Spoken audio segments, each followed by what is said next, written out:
Krystal, would you like to say I'm from Greensboro. I went to school in New York and traveled a bit all over the world. A little bit. I have friends who travel a lot more. and ended up back here. So I am thankful to be here and thankful for your viewing pleasure. This work is called Shantytown, and it was influenced after some of my travels. Like I said, I traveled a bit, and I really started this style of work while being quiet on the film set. They said quiet on set, and I started doodling, and then my travels and my doodles started to grow. And this is the larger piece. It's called Old Soul, and it was inspired by my trip to Nigeria when I saw the baobab trees.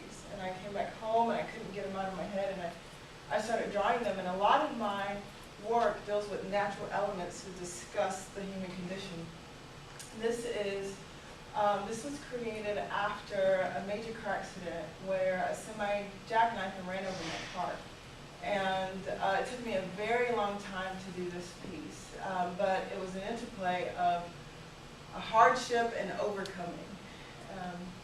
And this piece is a painting where I wanted to start to play with my painting and put the line work in there somehow and play with the textures. And so again, it discusses things deeper about the physical and metaphysical of our lives. And this piece and the next one were in partnership with Alamance County, Alamance Arts Council and Alamance Alliance, and they were created working with a family whose children had social and behavioral disorders. And again, they speak about this distance of first impression and getting to know the people and their backgrounds, and their sufferings and their triumphs.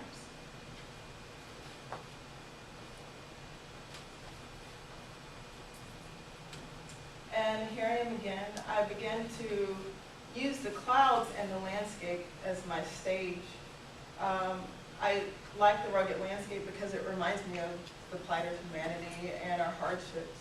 And I use the clouds because in my own hardships, there became a sense of hope for me. And here again, you see that.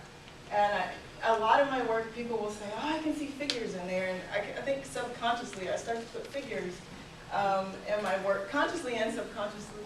I like people to get up close and look at it and see things. This work is called Elegance of Loss. The accident left me with what the doctors would say some permanent deficits, and I started to also look at cherry blossoms as another medium. They're really beautiful, but they are very fleeting, much like our lives. And I wanted to express that in my work. And again, the skies are my stage.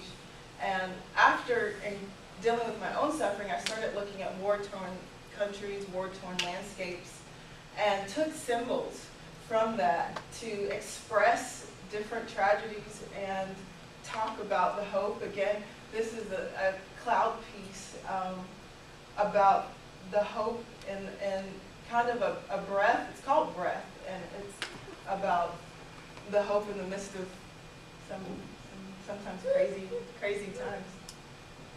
This is titled Where Do We Go From Here? I take some elements from the other collage pieces and put them in here. There's a poem kind of in the sky part of it.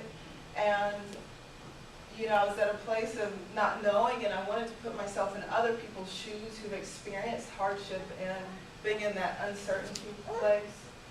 After that, recently, I began to resolve to enjoying the small things. And this is part of this piece. I take pieces from my imagination and then from my surroundings. So part of this is from in front of my studio, and then part of it is from my imagination. This piece was created, it's titled Eulogy. It was created after the news spread of the beheadings and the violence in our own country. And here you see I use petals again as the storm is ripping through these petals. I use this gold to symbolize a hope and kind of a fierceness in spite of the hard things. And this is a piece I did recently, and it really just talks about us as broken people, but the hope of our humanity. In the midst of being broken, we can still turn out beautiful. So